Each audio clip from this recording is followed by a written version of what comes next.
Okay, so we're going to take a deeper dive in detail and talk about the Ken Onion Mark II.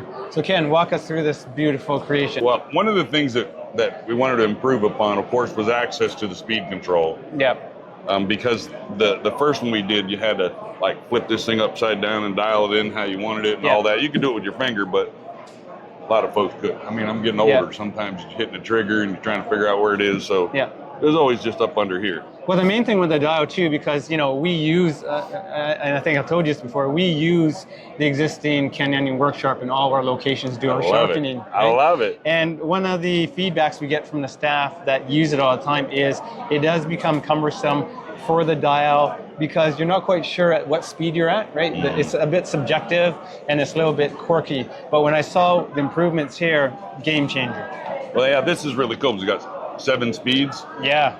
And so you can dial up what speed you want. There's your plus, right? Yeah. You can, and this thing will take off. Man. This thing's fast. Yeah. And my understanding is it comes preset at number 3, which should satisfy the needs of majority of people. Majority, depending on how dull your knife is, right? Correct. Okay. So we have these 7 speeds that you can dial up or down. Yep. And you said it's set at 3, which is that's the default.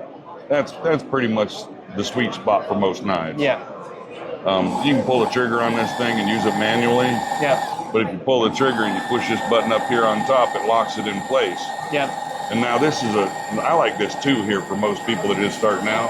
Yeah. You've got this dial here that you can figure out what angle you want your knife to be at. Yeah. I'm 22, 23 on most knives. Some folks, if they're doing heavier work, one at 25. Yeah. Axes, hatchets, maybe somewhere around the 30. Yeah. It's really cool because it's adjustable. And compared to the first generation, the dial's right up top here. The other one, you don't have to look on the side what angle you're at. Super easy to reference it. And what's great is this dial, there's actually little clicks as you go, half-degree increments. That's so cool. You can get as precision as you like.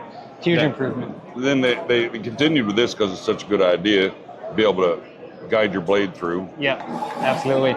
And also the side rails now have the leather pad on there, so there's no you're non-marring. Exactly. That's really cool. That's a good step up. Yeah. Now the other thing is changing the belt's kind of cool. You can flip it up like that. Of course, that's not really the way that's supposed to do it, but that's the way I do it because it's just easier that way. Yeah.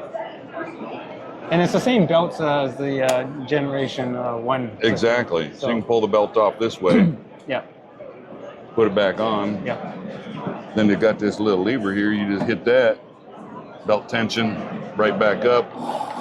Yeah. Ready to rock and roll. And definitely quieter than the first generation. So much quieter, so much smoother.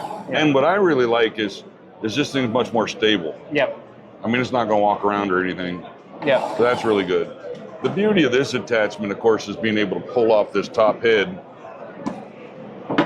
And now let's say you want to sharpen something that's kind of big, like a scythe or a machete. Shovel. And I mean, coming in on this thing and doing that with a big old machete would be kind of weird, right? Yeah. Well, the beauty of this attachment is the fact that you can turn this thing 90 degrees. You can lay that machete or that scythe or that sickle or that hedge trimmer, that lawnmower blade or what have you on the table, and now you're presenting the sharpener to that blade. Yeah. It makes it so much easier to deal with, so much easier to manage. Yeah. You can also use it like this to kind of blend out nicks or chips or what have you in your big stuff. Yeah. This is also easy way to sharpen hatchets, axes, and things of that nature. So that's what this attachment where it really shines. Yeah. Yeah.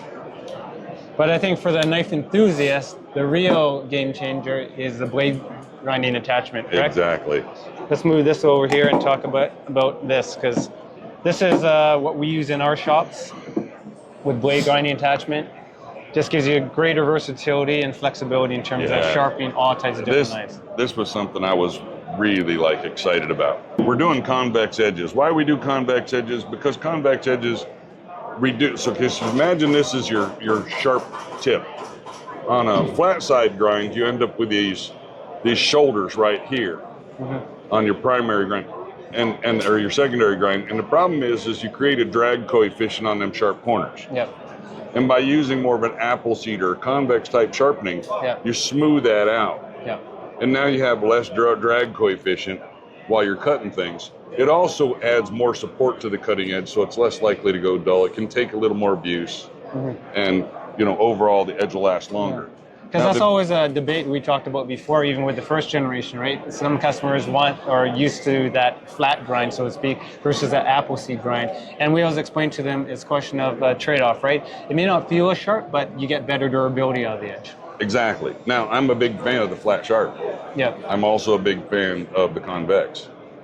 So they have a lot of versatility there. Yeah. But one of the cool things they did is they built this really neat, very simple adjustment on this wheel, so we can increase the amount of convex that we put on the cutting edge, or the closer we get, we can stiffen that up, and we can have. Then what the difference is with this wheel all the way back on the cutting edge, you're going to have more of a convex that looks like this, and the closer these wheels are together, the stiffer this area in here is going to be. So now you've just kind of got more like an apple seed. Yeah. Yeah. It's more like a flat sharpening, but with a little bit of convex. Yeah. I thought that was brilliant. I think it's brilliant. Kind of the best of both worlds. Yeah. Yeah, I like this a lot. The other great thing is maybe you can touch on the adjustable guide. I thought that was right here? Right here. Oh yeah, this is really cool. So, and put his belt back on. We just tripped this lever, and this lever is kind of cool. Yep. So, the first or the second gen, the first one that I was involved with, we take our knife and we put it here to get a 90-degree reference. Yeah. And then we present that to this convex area, the sharpening area. Yep. And we pull the blade across. Yeah. Reference, pull blade across. Well, that's kind of a distance. And we found that a lot of people will put that knife flat here, and then as they're coming up, against, that's pretty. You like that? As they're coming up against the belt, they're doing this. Yeah. They're changing their angles, or as they're sharpening, they're kind of lifting up. Yep. It takes a little bit to have people just learn that's 90 degrees, pull it straight across. Yep. Well, with this secondary flat plate in here, we can adjust this thing up, which is really nice because now we can reference it right here. Yeah. And then you just move over. Yeah. Yeah. To So me, it's that's much closer. Massive improvement because there's an intimidation factor. Some people have, okay, I'm here, I got to travel way up here, but now it's like, effortless. I think so too. Yeah. And the beauty of this thing as well is this is a legit flat working plate. Yes. And if you notice, they have a little bit of a cushioned backdrop here. Yeah. So if you wanted to, we can do your convex edges here, your slightly apple seed, in the varying degrees of that convex here. Yeah. But now if you wanted to, you can do a full straight edge sharpening. That wasn't really a possibility. Yeah. With the other way. Absolutely. And it has a little bit of cushion, so you're not building up a lot of heat in the belts. Yeah, I saw that. It's a bit of a steel back there sprung. Exactly, and it's replaceable. If you wear it out, you know it. Yeah. You're not wearing out the tool. Yeah. So that's that's a really cool feature. Well, even subtle details, you talk about Worksharp's detailing in terms of removing the plastic guides here, right? It clips off here somehow. Does it clip off on the back there? Yeah. It's on there too. Yeah, and just so if you burn through this, which is it holds some pretty good heat. Yep. You just get another one, snap it back on. So we've got the ability to keep this thing looking good and performing good with minimal investment too. So that's kind of cool. And then the adjustment of the angles is simplified this is really a lot. cool. This is a big difference. Right. Go ahead, show that. So we've got our 10 degrees all the way to 35 degrees, but now the dial is so simple and accurate, right? You basically just turn this and you can see the dial move as we turn it here. So much easier.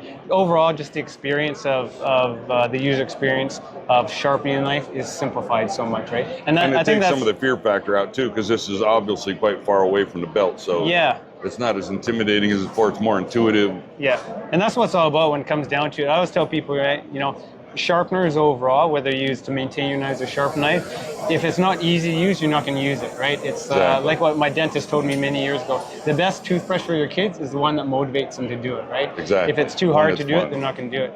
The other thing from a technical aspect Ken maybe you can speak to is the variable motor, I understand, in terms of if there's an extra drag on on the sharpening, it will somewhat self-adjust. That's really cool because this is a new feature. It's kind of trick, and I'm still impressed by it. I know. So when you fire this thing up, as you start sharpening and you put a little load on this belt, the old motors would kind of bog down a little bit. Yeah, you could hear it. You could hear it bog down a little bit as you're pulling the knife across. So you kind of almost had to adjust your speed up to compensate for that bog. Yeah. Well, now this one has a torque adjuster in it, so as you put pressure on this thing, that torque adjuster comes in there, smooths everything out, and maintains that speed, even with the resistance of the blade on the belt. I know, when they told me about it, I was like, oh my God, that's like... a game changer. That's game changer. That's like, something Yamaha or Honda would come up with in your new car, right? Right. Now, this is another thing, and I ain't talking about it, but I think this is really cool. You sharpen with these things in your stores. Yep. You use this regularly. And I'm guessing you have a bank of 2 or 3 or 4 of them with different grits on them so that you can sharpen very quickly and efficiently without having to swap belts. Unfortunately, we don't have that much space to have several machines, but we do go through the progression of belts. That's how stable this thing is on that table. Yeah, it's solid. Yeah. I mean, you don't have to clamp it down, you don't have to do anything. This is more stable as well. Yeah. No, our team... I don't even know that was a deliberate thing or an afterthought, but it's so much more stable. Yeah, solid. You can just tell the quality build of it overall, the fact that it's quieter, easier to use. Our teams are going to love it in the stores. That continuity and consistency is what it's all about. How do you improve upon 5 stars, right? Doesn't matter where you look, our website, anyone else's website, everyone gives the existing unit 5 stars. I think they need to create a 6th star because I think that's what you'll get with this one here. Oh, that's nice. That's awesome nice. job, buddy. I appreciate it. Thank you. Yeah. No, we're so excited to it, and I think all your fans out there will be excited for it too. Keep up the great work. Thank you.